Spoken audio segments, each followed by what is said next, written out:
She had signed thousands of divorce decrees in her 25 years on the bench, and each signature had once felt like a clean line, drawn between what was broken and what needed to end. But somewhere along the way the sharpness had turned heavy,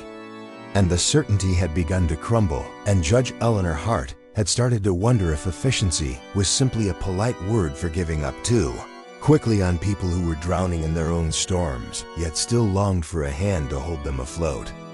And on the morning of the case that would change her life, she woke before dawn with an ache she could not name and a quiet stirring that refused to settle even as she prepared for court with her usual discipline and precision, for she was known in the state for being fair, firm, and fast, and no one expected her to hesitate, especially not today, when the docket was packed and the final case of the afternoon was the one everyone whispered about: a couple whose anger had scorched every mediation attempt, a husband whose silence had turned into distance, a wife whose disappointment had hardened into sharp words, two people who had lost sight of their vows long before they filed the papers, and the courthouse felt colder than usual as she took her seat on the bench and glanced at the thick folder before her, and something in her chest tightened as if a gentle hand pressed against her heart, urging her to pause, breathe, and listen deeper than her mind allowed. And the bailiff called the case, and the couple stepped forward, Matthew with weary eyes and clenched jaw, and Lauren with trembling fingers tucked inside her sleeves, and the air between them felt brittle, like something that had been stretched too thin for too long. And Judge Hart cleared her throat, ready to move through the standard questions, but again, the still small stirring rose inside her, a quiet presence she had learned to recognize across the years when she prayed alone in her chambers late at night after the lights in the courthouse went dark, and she sensed it now, surprisingly persistent, as if God himself stood behind the bench, whispering, "Not yet," and she inhaled slowly, then set her pen down before speaking, and her voice softened in a way that startled even her as she asked them to pause with her for a moment, because before she signed anything she needed clarity, not from documents, but from truth. And she folded her hands and bowed her head in silent prayer right there in the courtroom, something she had never done in public, and the room grew utterly still as if time leaned in to listen. And when she lifted her gaze, she saw the couple differently, not as names on a decree, not as two sides of a fractured legal argument, but as two wounded hearts trapped inside a story they did not know how to rewrite. And she felt a heaviness, not of judgment, but of compassion, and she spoke with a gentleness that slipped past their defenses, and she asked a question she had never asked in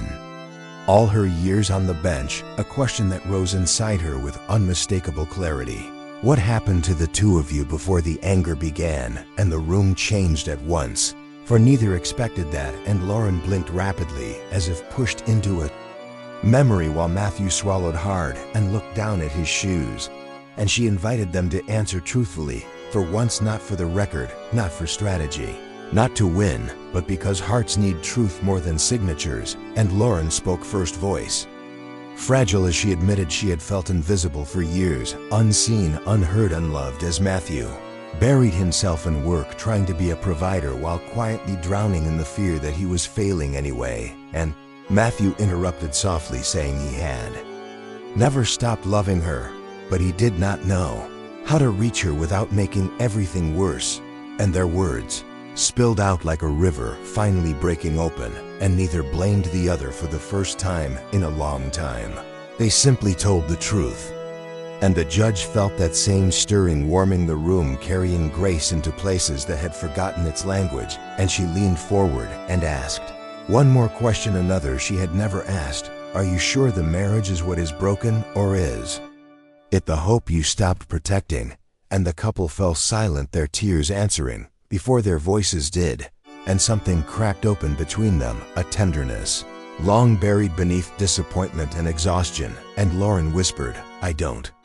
want it to end, not if he wants to try." And Matthew nodded with trembling shoulders, saying, "I want to come home if you will have me." And the judge felt tears prick her own eyes, for she had never been so aware of God's mercy threading itself into A courtroom of all places, and she closed the file without signing it and told them she would not finalize a divorce for two people who clearly still loved each other but had forgotten how to speak life into their vows, and she ordered counseling. Reconciliation time and space, and she watched as they walked out, not side by side yet, but no longer walking away from each other. And after the courtroom emptied, she sat alone, letting the magnitude of the moment settle over her, and she realized that efficiency had nearly robbed a family of redemption, and she whispered a prayer of gratitude, asking God to keep teaching her to see people, not just cases, and to choose mercy, even when the rules allowed her to choose the easy path. For she understood now that sometimes the role of a judge was not to end a story, but to give it room to heal. And in the months that followed, she received a letter written in familiar handwriting, Matthew and Lauren together, thanking her for the question that saved their home and for believing in the possibility of grace when they no longer believed in it themselves. And enclosed was a photo of them on a bench holding their little daughter between them, smiling with a hope that glowed brighter because it had survived the fire. And Judge Hart pressed the picture to her heart and whispered, "Thank you, Lord, for showing me a different ending." And from that day forward, she prayed before every case, not for outcomes, but for eyes that could see the story beneath the struggle and ears that could hear the truth beneath the pain. And her bench became a place not only of justice, but of mercy, carried quietly like a flame that warmed every soul who came before her. And she never forgot that. The smallest pause, the simplest prayer, and the bravest question could open the door to redemption in places where people thought only endings lived. And as she walked out of the courthouse that evening with the sun setting behind her, she felt peace settle into her bones, a peace that whispered that God had used her not to close a chapter, but to breathe life into one. And that was the honor she carried for the rest of her years on the bench. Welcome, dear friend. This is Faith Light Stories, where every story reminds us that God never leaves us. Please like, share, and subscribe. And if this story moved your heart, remember that mercy can change a life, sometimes even your own. And we invite you to stay with us in this community of faith, hope, and grace, where your voice matters, your prayers matter, and your presence brings light to others. So leave a comment, share your thoughts, and let us know how this story touched you.